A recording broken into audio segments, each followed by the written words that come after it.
Hello बच्चों, आप सभी का हमारे YouTube चैनल आइडियल देव क्लासेस में स्वागत है। बच्चों, आज हम आपके लिए कक्षा चौथी विषय भाषा भारती लेके आए हैं, जो एचगेट अभ्यास पुस्तिका के अंतर्गत है। यह वर्ष 2023-24 के लिए है और इस पुस्तक को मध्य प्रदेश राज्य शिक्षा केंद्र भोपाल द्वारा बनाया गया है। और आज हम आपको जो भाषा भारती है, कक्षा चौथी की भाषा भारती, इसका पाठ 7 बताएंगे। पाठ 7 क्या है? महान वैज्ञानिक की महान खोज। तो बच्चों, यहाँ पे आपको जो पाठ 7 है, महान वैज्ञानिक की महान खोज, इसके कुछ प्रश्न आपके एचगेट अभ्यास पुस्तिका में दिए गए हैं और इन प्रश्नों के उत्तर आप कैसे दे पाएंगे? जब आप पाठ 7 महान वैज्ञानिक की महान खोज का अध्ययन करेंगे, पाठ को पूरा पढ़ेंगे, उसके आधार पर आप प्रश्नों के उत्तर दे पाएंगे। इसलिए आप अपनी पाठ्य पुस्तक जो भाषा भारती है, उस पर पाठ 7 का अध्ययन कीजिए। उसके बाद इस एचगेट अभ्यास पुस्तिका को पूरा कीजिए। चलिए देखते हैं हम यहाँ पे क्या दिया है पूर्व तैयारी में। बच्चों, आपने साइकिल, रेडियो, बल्ब, हवाई जहाज इत्यादि को देखा होगा। इनको किसने बनाया होगा बच्चों? इन्हें जिन्होंने बनाया है अथवा इनकी खोज की है, उन्हें वैज्ञानिक कहते हैं। देखिए बच्चों, क्या है यहाँ पे, आपने साइकिल, रेडियो, बल्ब, हवाई जहाज इत्यादि देखा है। इनको किसने बनाया है और इनकी खोज किसने की? और इनकी खोज जिसने की है उन्हें क्या कहते हैं? वैज्ञानिक कहते हैं। ठीक इसी प्रकार पेड़ पौधों के बारे में भी खोज की जाती है। आज हम इसी विषय के पाठ के आधार पर कुछ जानेंगे, समझेंगे और सीखेंगे। खोज किस प्रकार की जाती है, चलो चर्चा करते हैं इस पाठ में। हम पाठ का सारांश आप देख सकते हैं, पाठ को पढ़ सकते हैं और इसके शब्दार्थ पढ़ लीजिए। जो आपकी अभ्यास पुस्तिका के अभ्यास प्रश्न दिए वो देख लीजिए। प्रत्यय कहाँ लगता है, उपसर्ग कहाँ लगता है, उसके बारे में अध्ययन कर लीजिएगा। चलिए इसका बहुविकल्पी प्रश्न देखते हैं। बहुविकल्पी प्रश्न का सही विकल्प छाट कर लिखिए। पहला प्रश्न है, राजेश बड़े ध्यान से देख रहा था। राजेश बड़े ध्यान से देख रहा था। यहाँ 4 ऑप्शन दिए हैं। ए नंबर अमरूद की डाली, बी नंबर जामुन की डाली, सी नंबर आम की डाली और डी नंबर नीम की डाली।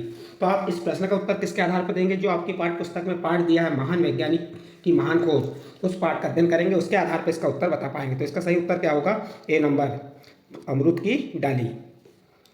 इसका ए नंबर का ऑप्शन सही है। नेक्स्ट अगला प्रश्न देखिए। सुमार्ग शब्द में उपसर्ग है।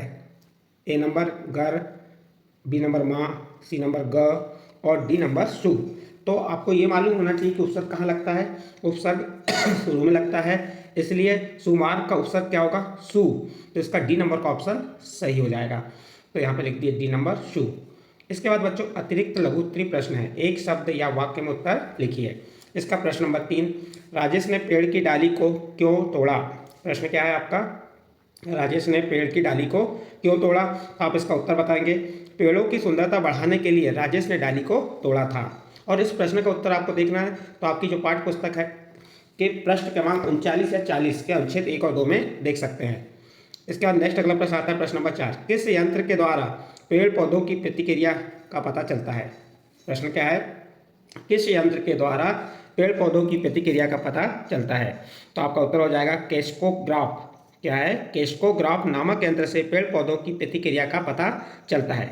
इस प्रकार आपका प्रश्न नंबर 4 का उत्तर यहाँ पे कंप्लीट होता है। नेक्स्ट अगला प्रश्न है, उसने परिश्रम किया वह उत्तीर्ण हो गया। दिए गए 2 वाक्यों को एक वाक्य बनाकर लिखिए। तो देखिए इसके 2 वाक्य को हम एक वाक्य कैसे बनाएंगे? तो यहाँ पे सर्वनाम उसने भी है और वह, तो यहाँ से एक सर्वनाम कम कर देंगे। देखो, उसने परिश्रम किया, उसने परिश्रम किया और उत्तीर्ण हो गया। तो इस प्रकार हम 2 वाक्यों को एक वाक्य बना सकते हैं और आपका प्रश्न नंबर 5 यहाँ कंप्लीट हुआ। नेक्स्ट प्रश्न देखते हैं। प्रश्न नंबर 6, पाठ के अनुसार प्रेम, भय और शोक का भाव किसमें होता है? तो आप उत्तर बताएंगे। पाठ के अनुसार प्रेम, भय और शोक का भाव पेड़ों में होता है। आपका प्रश्न नंबर 6 कंप्लीट हुआ।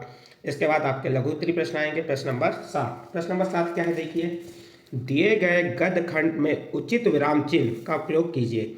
जो एक गद्यखंड दिया है, इसमें उचित विराम चिन्ह का प्रयोग करके आपको पुनः उसे जैसा का वैसा लिखना है। जैसे, बुआ जी आप हमें यह बताइए कि बसु महोदय ने कैसे सिद्ध किया कि पेड़ पौधों में जीवन होता है?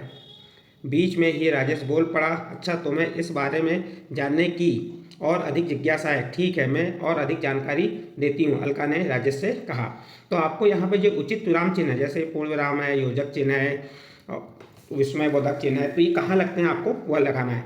देखिए यहाँ आपका ये चिन्ह लगा दिया हमने, बुआ जी आप हमें यह बताइए कि बसु महोदय ने कैसे सिद्ध किया कि पेड़ पौधों, और यहाँ पे योजक चिन्ह लग गया। देखिए पेड़ पौधों में जीवन होता है, ये आ गया आपका पूर्ण विराम और ये डबल इन्वर्टेड कॉमा से बंद करती है इसे। बीच में ही राजेश बोल पड़ा, ये आपका पूर्ण विराम आ गया।